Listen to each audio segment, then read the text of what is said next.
Hello and welcome to Butter Movies. Shatter the Moon includes the long-awaited scene in which Josie makes contact with her family, not her uncle, but her mother and father. It's the part audiences have been thinking about since the Lioness Season 2 premiere, and the reason it works is Cruz being there. Her calming Josie down before they arrive and her reactions to what gets said at the dinner table are memorable moments that also remind audiences that it isn't easy or even fun to be a lioness. From the season premiere, the character of Joe has been incredibly aggressive in knowing what she wants and expecting to get it, without much care for anyone else's situation or their feelings.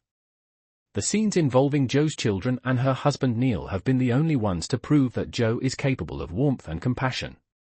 In Season 2, Episode 5, that changes because Joe is one of the people most affected by seeing the endangered children. Zoe Saldana has a great scene in which Joe, struggling with a few tears, calls back to CIA headquarters and argues that they should be allowed to rescue the kids. This prompts a brief, but intense argument with her boss. It's really nice to see the vulnerable side of Joe make its way into the military side of Lioness Season 2's narrative, because it gives Saldana more to do than yell at people and dish out orders, although she does her biggest amount of yelling at the beginning of the episode when Joe is enraged about what's just happened. But from a character standpoint, it makes her far more interesting. There have been times where she's been frustrating to watch, particularly in the premiere and in Season 2, Episode 3, Along Came a Spider. This is a show who has more to offer plot-wise. Joe's scenes with Cruz are especially fun because the two interact with one another as colleagues, no longer in a boss-employee relationship. It's Cruz who comes up with the idea of offering Josie's father a deal and gets Zoe on board with doing so, although based on Josie's reaction to the slurs he utters during his dinner table monologue, she may no longer think her father is worth saving. But that's Cruz's idea, and she has some good advice for both Josie and Joe. And Joe's willingness to listen to her is that more human side of the character. But how long will that last? For a show with plenty of military drama, Lioness has been fairly slow-paced. Just as in Episode 4, there's more screen time devoted to the planning and discussion around a mission than the actual execution. It's not until the final 10 minutes or so of Shatter the Moon that fans are finally able to see the rescue operation that's been talked about the whole time. Fans of military TV shows will find this boring, particularly since the need for the mission to be a night strike also means that the audience can't see anything for periods of time. Viewers have to rely on what they can hear, and the regular cuts back to Tucker's perspective. And just like in Episode 4, Sheridan relies on a last-moment plot twist to get viewers coming back again.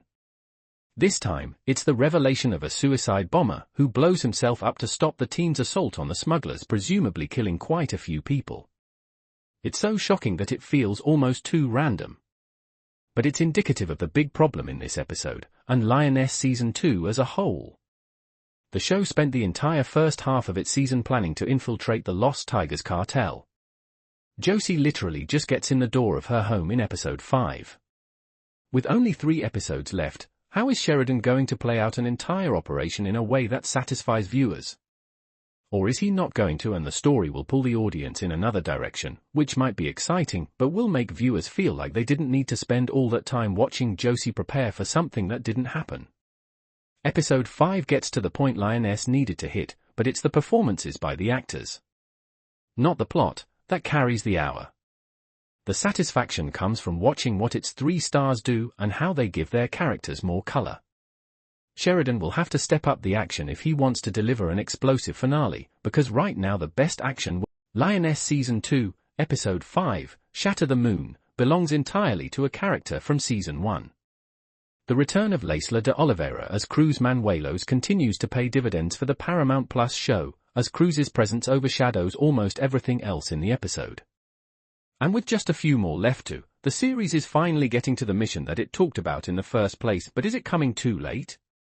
Shatter the Moon is primarily about the characters reacting to the child trafficking that they saw at the end of Season 2, Episode 4, 500 Children.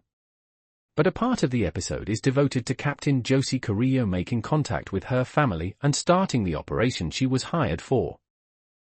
It's Cruz's presence as a foil to both Josie and Joe that makes Episode 5 work, yet the clock is constantly ticking.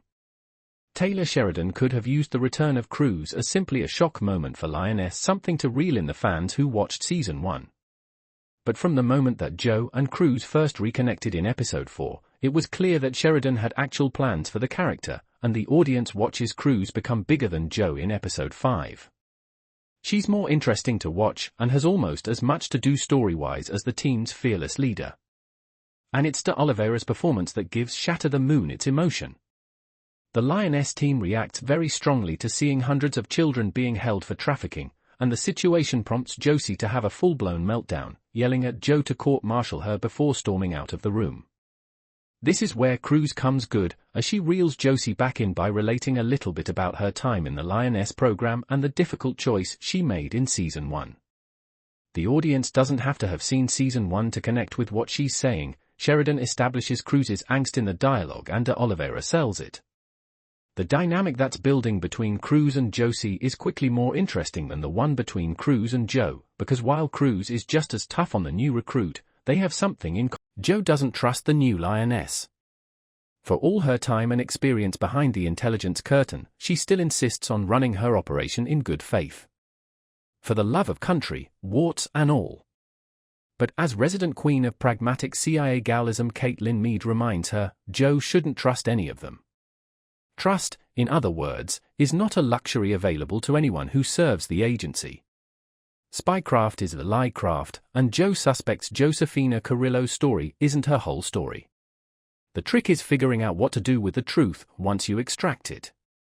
This week, Captain Carillo arrives at Fort Bliss, the temporary rough-and-tumble home of the Lioness crew, and gets a condensed, but no less nightmarish intro course in militant espionage, while Joe gets another quick fix of Full House-style domestic play, and Caitlin greases some wheels of power in Washington.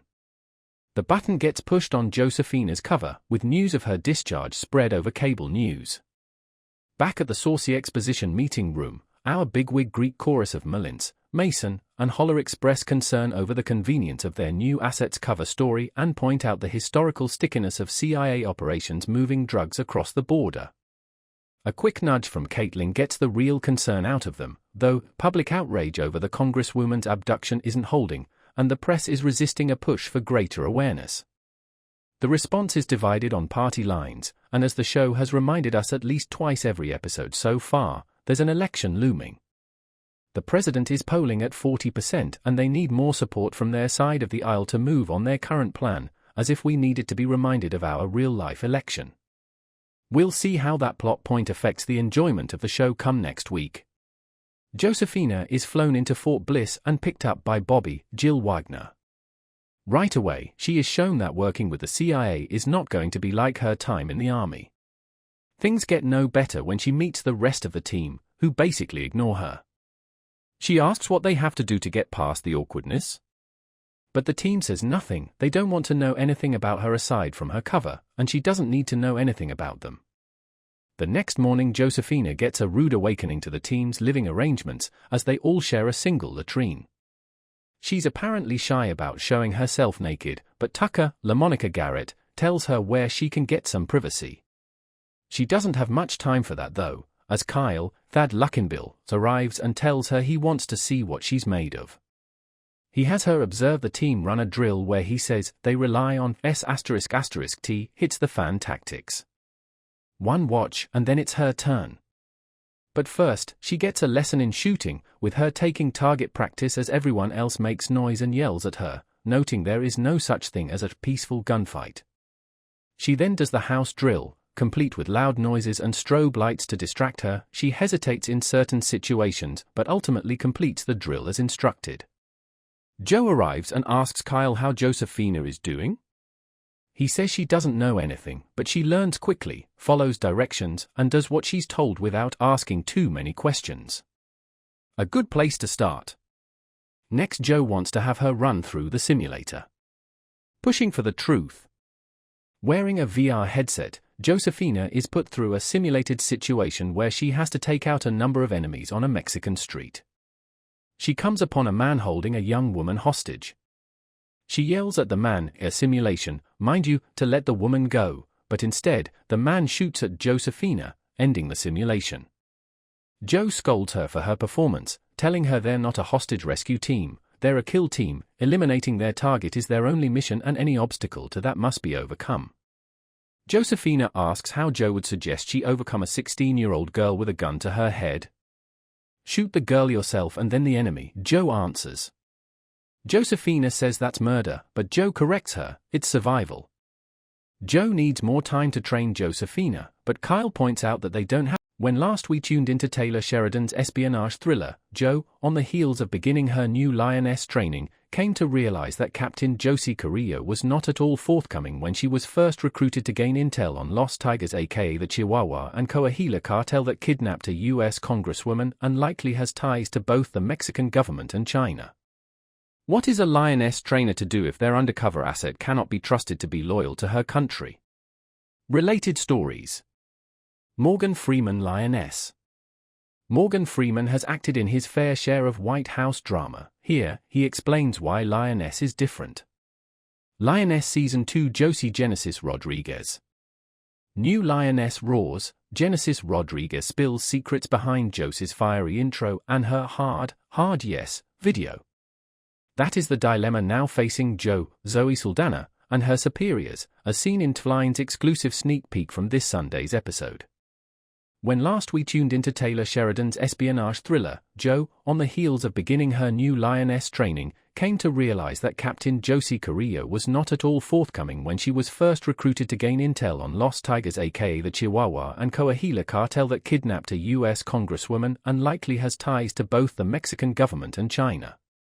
For one, Josie is quite aware of her immigration lawyer father's true involvement with his brother's cartel.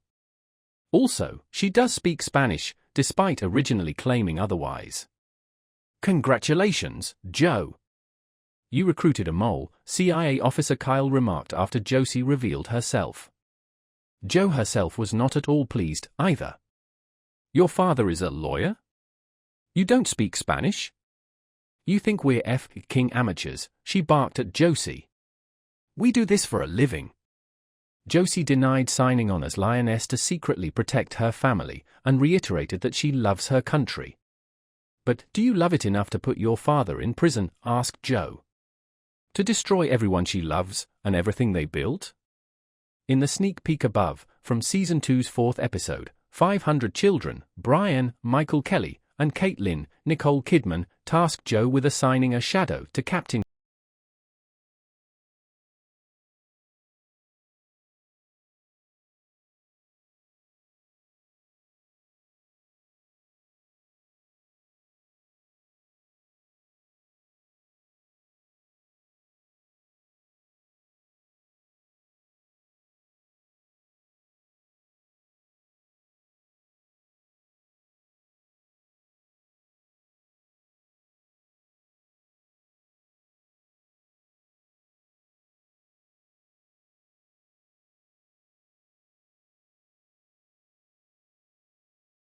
So Byron and Caitlin split duties convincing the two senators holding up the votes.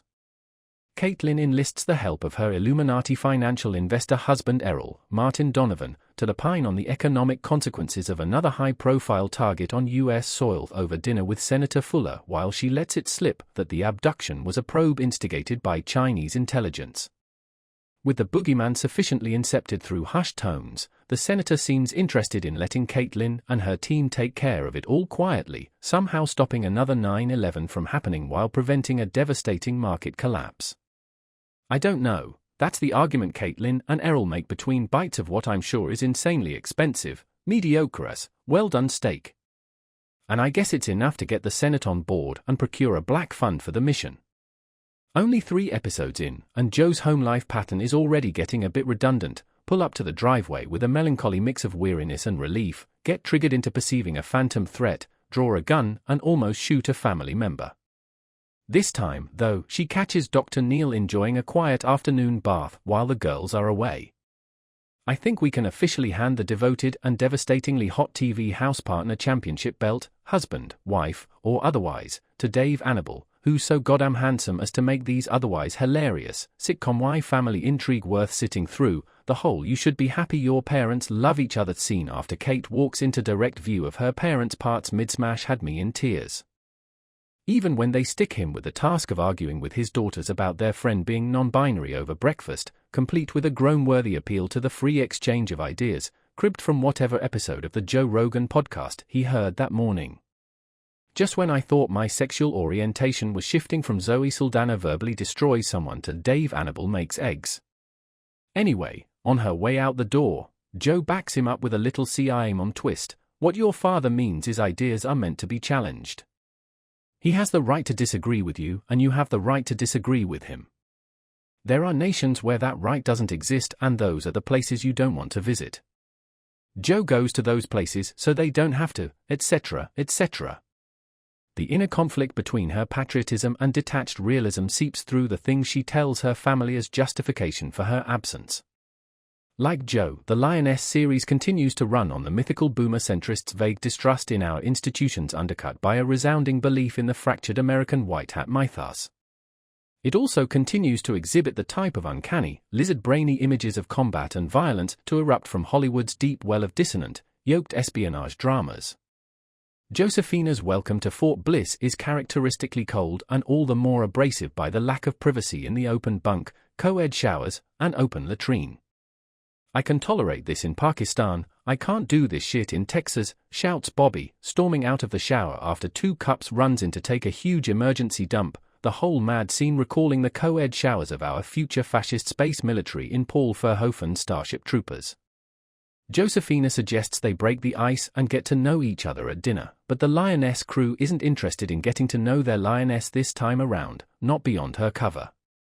We don't got time to learn both, says Tucker. This party starts at dawn, where Josephina shows her natural aptitude for the job, owning a standing target at the firing range and demonstrating a rapid-fire mastery of boots-on-the-ground directives in the noise torture obstacle course or whatever.